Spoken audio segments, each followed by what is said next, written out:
I never thought a simple invitation could start a war inside my heart. When Claire leaned against the doorframe of her little yellow house and smiled that careless, sun-bright smile, I felt like my chest might implode. "Come in," she said, almost like a challenge. And I wanted to more than I wanted anything in the world, but I didn't know how to navigate the storm brewing between us. Claire had always been direct. She never beat around the bush, never hinted at what she wanted, she simply said it. That was one of the things I admired most about her, and also what terrified me the most. I had fallen for her long before I realized it myself, and now standing on her porch, staring at the little bell above the door, I felt the crushing weight of all the emotions I was barely holding together. I stepped inside trying to act casual. The interior smelled faintly of lavender and old books, a comforting scent that somehow made my heart race faster. Claire shut the door behind me and leaned back against it, her brow slightly furrowed. "You look tense," she said, tilting her head. There it was, her honesty, blunt and unavoidable. I laughed nervously, running a hand through my hair. "I guess I'm just tired." Lies spilled out of my mouth so easily, and yet for some reason they felt like the safest things I could say. I couldn't tell her the truth. I couldn't tell her that just being in the same room as her, feeling the warmth radiating off her, made me dizzy with longing. She sighed, crossing her arms. "I thought you'd be happy to see me. Did I misread things?" Her voice had that sharp edge now, the one that could cut through steel if I wasn't careful. And maybe she did misread things. Maybe she didn't know the way my heart jumped whenever she laughed, or the way my fingers itched to brush against hers. I know I'm happy. Really," I stammered. But my words sounded hollow even to me. Claire shook her head, a small frown deepening. "Sometimes I wonder if people just play games to hurt each other, or if they're scared of what they actually feel. I can't tell which one you are." Her voice softened at the end, almost apologetic, but it stung anyway. I swallowed hard, feeling my throat constrict. "I'm not playing games, Claire. I don't know how to say things right." That much was true. I didn't know how to say the things that mattered most. The truths that could shatter everything or fix it. She laughed quietly, a bitter little sound that didn't reach her eyes. "Well, congratulations, you're failing spectacularly." And just like that, the tension between us broke slightly, replaced by a strange, fragile sort of camaraderie. But my chest still ached, a relentless hollow pull that I couldn't ignore. I wanted to tell her, to confess everything, but fear held me prisoner. Fear that my truth would push her away instead of pulling her closer. We moved through the house, awkwardly navigating the silence that had settled over us. Claire busied herself in the kitchen, humming softly under her breath as she prepared tea. I watched her from the living room, tracing the way her hair caught the golden light of the late afternoon sun. Every movement she made was effortless, fluid, like she belonged in the world in a way I never felt I did. "Tea," she offered, turning with a mug in each hand. The way she looked at me, a pen vulnerable, yet somehow daring, made me want to reach across the room and grab her, to hold her until the entire world disappeared. I took the mug, my fingers brushing hers for a fraction of a second, but it was enough to send sparks up my arm. "Thanks," I whispered, barely audible. She perched on the arm of the sofa, her expression softening. "You know," she began, "I was mad at you for a little while. I thought maybe you didn't care or that you were avoiding me. But I can see now that's not true." Relief and panic collided inside me. "Claire, you don't have to say it." Her voice was gentle but firm. "I know you care. I can see it in the way you look at me. But sometimes caring isn't enough. You have to act." I felt my stomach twist. Act? How? The words wouldn't come. My heart was beating so fast I could barely think straight. Every time I opened my mouth, a million truths tried to tumble out, but fear held them back like a dam refusing to break. She seemed to sense my turmoil because she leaned closer, just slightly, just enough that our knees brushed. "I don't want to fight with you," she said softly. "I just want to understand. And I want you to understand me too." The heat of her proximity was unbearable. I could smell the faint scent of her shampoo, a mix of citrus and something warmer, comforting, addictive. My fingers twitched, my mind screaming at me to do something, anything, but my body froze. Claire tilted her head, her green eyes searching mine. "Hey, talk to me. Please." I took a deep breath, trying to steady the whirlwind inside me. I like you, Claire. I've liked you for a long time. And I hate that it's so complicated, and that I can't. She held up a hand, cutting me off, her expression soft but commanding. You don't have to explain everything right now. I know. I see it. I blinked, stunned. You do. She nodded, a small triumphant smile breaking through. Yes. And I've been fighting it too. That's why I was angry earlier. I didn't realize that you were struggling with the same feelings. I thought I was alone in this. The room fell silent for a moment, save for the faint hum of the refrigerator and the distant sound of traffic outside. My chest felt lighter, yet my heart hammered with every pulse. I wanted to throw myself at her, to tell her that I'd been aching for her touch, for her smile, for her laughter, for the way she made me feel alive. Instead, I just whispered, "So, what do we do now?" She grinned, a mischievous glint in her eyes. Now? Now we start figuring it out. Slowly, carefully, but together. Her words were a bomb and a spark all at once. Slowly, I felt the tension in my body ease, replaced by something sweeter, warmer. Something that felt dangerously close to hope. Claire reached over, taking my hand in hers.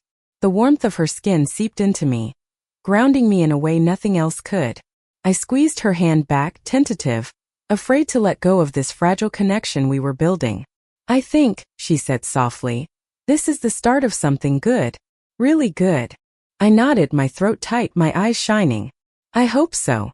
And for the first time in what felt like forever, I allowed myself to imagine a future where she and I weren't just two hearts orbiting each other in confusion and fear, but two people learning, stumbling, and growing together. Where the misunderstandings and anger of the past could be replaced by laughter, tenderness, and the quiet joy of knowing that, finally, we were both here. Claire's fingers intertwined with mine like they'd been made for this moment.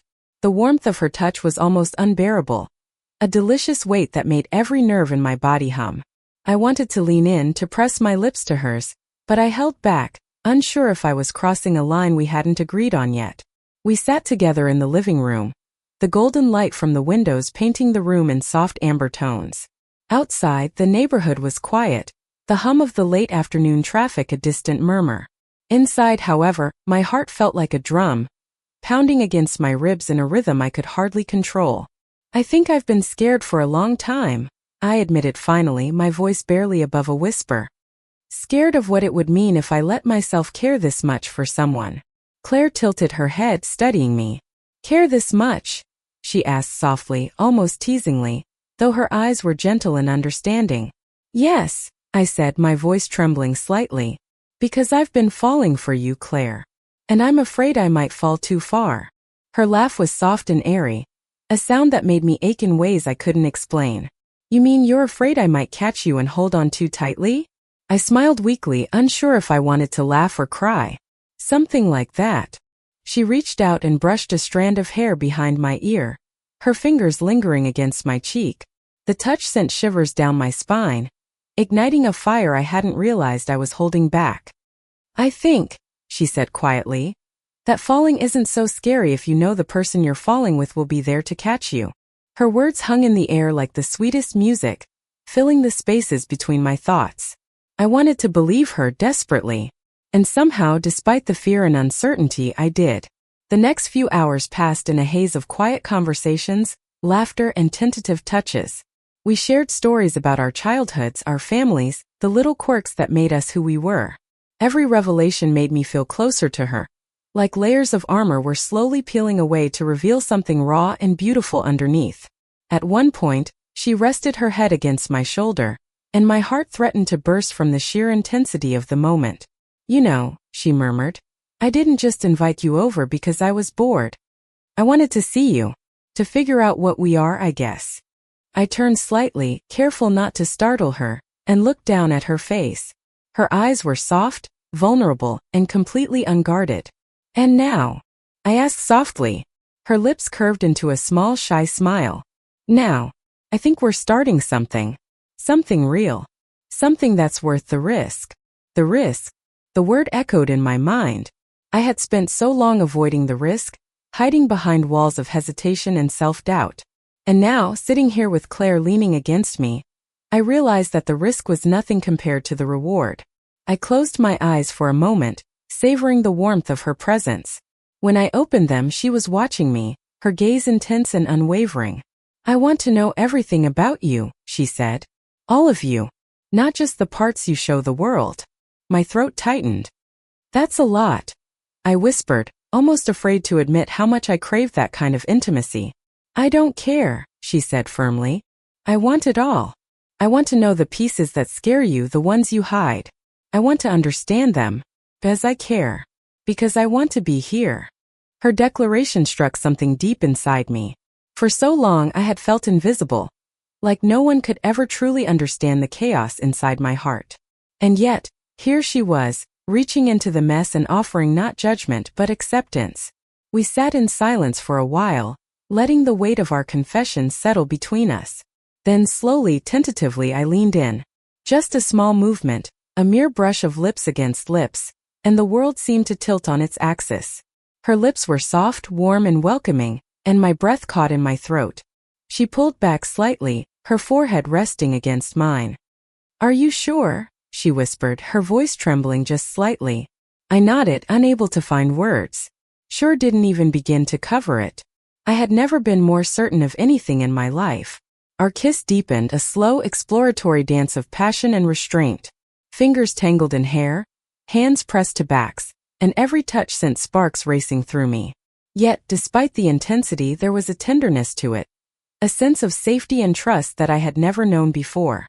When we finally pulled apart, both of us breathless, I rested my forehead against hers and whispered, "I've waited for this for so long." "So have I," she admitted, her voice barely audible but filled with conviction. "So long, and I didn't even realize it until now." The following days were a whirlwind of discovery. We spent hours walking through the streets of our small town, hand in hand, sharing laughs and stolen glances. Every cafe we visited, every park bench we sat on, felt like a stage where the world had narrowed down to just the two of us. Yet, even in the midst of this happiness, misunderstandings and insecurities occasionally surfaced. I would catch glimpses of doubt in her eyes, fleeting shadows of mistrust or fear. And every time my heart ached with the knowledge that love, no matter how beautiful, was never without its complications. One evening we found ourselves on the porch of her house again, the sky ablaze with the colors of the setting sun. Claire leaned against the railing, her arms crossed loosely, and I knew immediately that something was on her mind. "What is it?" I asked gently, approaching her. She sighed, looking away. "I guess I'm still worried. About us. About how fast things are moving. I don't want to get hurt." My heart tightened. "Claire, I'm not going anywhere. I promise." She turned to me, her eyes glistening with unshed tears. "I know, but promises are easy. It's the reality that scares me. I've been hurt before, and I don't want to feel that again." I reached for her hand, holding it tightly. "Then let's take it slow. Together. One step at a time. But don't doubt that what I feel for you is real. Because it is. And it always will be." Her lips quivered into a small smile, and she leaned into me, resting her head on my shoulder. "You always know what to say," she murmured. "I'm learning from the best," I whispered back, feeling her warmth seep into me, anchoring me in a way nothing else could. As weeks turned into months, our bond grew stronger. We navigated the delicate balance between desire and patience, fear and trust. There were moments of tension, of jealousy, of doubt, but always, we returned to the foundation we had built together. Honesty, care, and the shared understanding that love was worth fighting for. One rainy afternoon, we found ourselves huddled under a small awning outside a coffee shop, laughing at the absurdity of getting drenched despite our best efforts. She looked at me, her wet hair clinging to her face, and I realized that every moment, no matter how small, was a treasure. "Do you ever think about how we got here?" she asked, tilting her head to look up at me. "All the time," I admitted. "And I think about how lucky I am. That we didn't give up." She smiled, her eyes shining with unshed tears and unspoken promises. "Me too. And I don't want to imagine a life without you anymore." We kissed again, rain soaking through our clothes, the world around us blurring into insignificance. Every worry, Every misunderstanding from the past seemed trivial in comparison to the bond we had forged. Through it all, I learned that love wasn't about perfection. It wasn't about flawless timing or avoiding every misunderstanding. It was about persistence, honesty, and the courage to face fear and uncertainty together. And in Claire I had found all of that and more. By the time summer came to a close, our relationship had blossomed into something beautiful and resilient. We spent long afternoons exploring nearby towns, cooking meals together, and sharing quiet evenings on her porch, wrapped in blankets and the soft glow of lanterns. Every moment reinforced the truth I had once been too afraid to acknowledge. That love, even when it terrified you, was worth everything. As autumn leaves began to blanket the streets in shades of amber and gold, Claire and I found ourselves more inseparable than ever. Every day felt like a new chapter, a chance to explore the depths of each other's hearts and minds. And yet, I knew love wasn't without its moments of doubt even for us. One evening after a long walk through the neighborhood park, we settled onto her porch swing, the air crisp and tinged with the scent of fallen leaves. Claire leaned her head against my shoulder, her warmth a constant reassurance. "You know," she began softly, "I used to think that being hurt was just part of life, that love always came with pain, like some inevitable rule you couldn't escape." I tightened my arm around her, pulling her a little closer. "And now?" I asked, my voice quiet, careful. "Now," she said, her voice barely above a whisper, "I think love can also be safe, warm, something that doesn't have to hurt if you're brave enough to trust it." Her words made my chest swell. I had spent so long navigating fear and confusion, so long wondering if I was worthy of love, if anyone could ever truly see me. And here she was, looking up at me with those soft brown eyes full of hope and courage, showing me that love could indeed be tender and sustaining. I brushed a strand of hair from her face, my fingers lingering against her cheek. "I promise," I said, "I'll always be brave with you, even when it's scary, even when we make mistakes." Her lips curved into the faintest smile, and for a moment, the world seemed to shrink until it was just the two of us, suspended in a bubble of quiet intimacy. That night, as we sat together under a blanket on the couch, sharing a bottle of wine and laughing at each other's bad jokes, I realized something profound. The misunderstandings, the fear, the hesitations, they had all been necessary. Without them, we wouldn't have known the depth of what we were capable of feeling, nor would we have appreciated the safety and closeness we had now. "I never imagined love could feel like this," I confessed, tracing circles on the back of her hand. Claire leaned in, resting her forehead against mine. "Neither did I. But maybe that's the magic of it. When it's real, it surprises you. It sweeps you off your feet and teaches you things you never knew about yourself." Days turned into weeks and weeks into months. We faced small challenges, disagreements about schedules, the occasional insecurity, the pressures of work, but always returned to one another, grounded in the trust we had painstakingly built. Every misstep was met with patience, every doubt with reassurance. We learned to speak openly, to voice our feelings before they could fester, and to embrace both the passion and the quiet comfort of our love.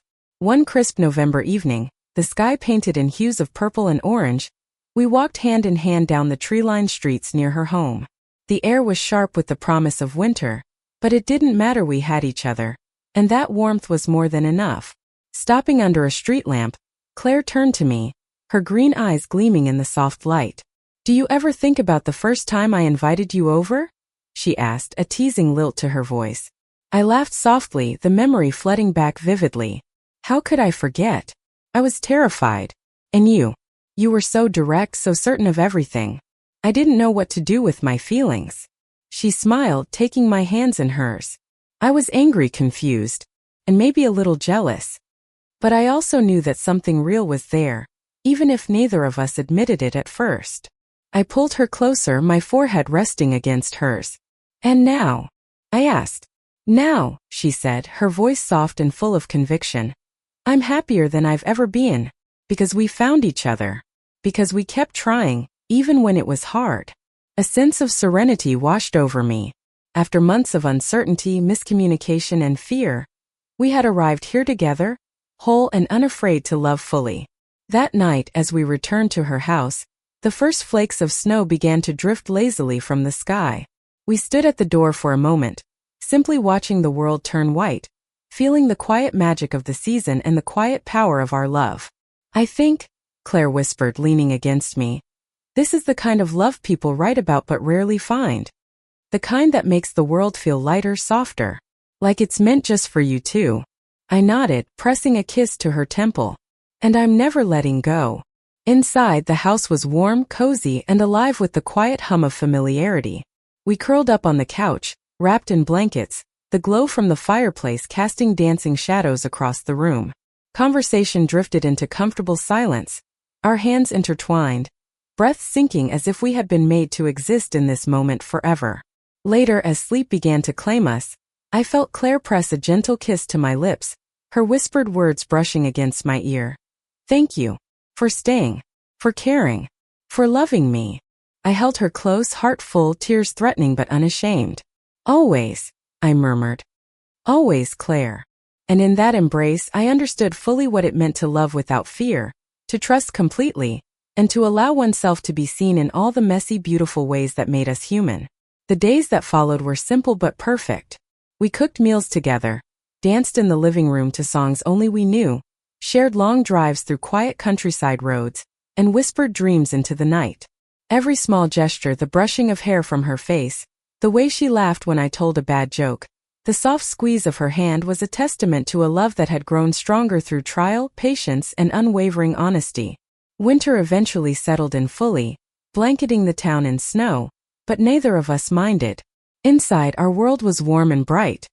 Claire and I had learned to navigate not only each other's hearts but also the world outside, armed with a bond that could weather storms both literal and emotional. One evening, as we watched the snow falling outside her window, I realized that everything we had gone through, the misunderstandings, the fear, the moments of doubt, had brought us to this point. Every heartache had been a stepping stone, every misunderstanding a lesson in patience, trust, and courage. And here we were. Two women, two hearts, one love. I think, I said softly, resting my head against hers, that this is the happiest I've ever been. Claire smiled, her eyes reflecting the flickering light of the fireplace. Me too. And I want it to stay this way. I want to keep discovering life with you. Every single day. I kissed her softly, a promise wrapped in warmth and tenderness. We will. Together. Always. As the fire crackled and the world outside was hushed beneath the blanket of snow, I knew this was just the beginning. Our love, born from misunderstandings and fear, had blossomed into something enduring, beautiful, and profoundly human. And in that quiet, shared moment, I realized that I had finally found home in Claire's arms, in her heart, in the life we were building together. The storm had passed. The confusion, the fear, the pain, they were all behind us. And ahead lay a future filled with laughter, tenderness, and a love that would continue to grow, each day brighter than the last. I closed my eyes, breathing in her warmth, and whispered, I love you, Claire. Her lips curved into a soft, knowing smile, and she whispered back, I love you too. And for the first time in my life, love felt simple, perfect, complete. Thank you for listening. Like and subscribe to get notifications about next videos.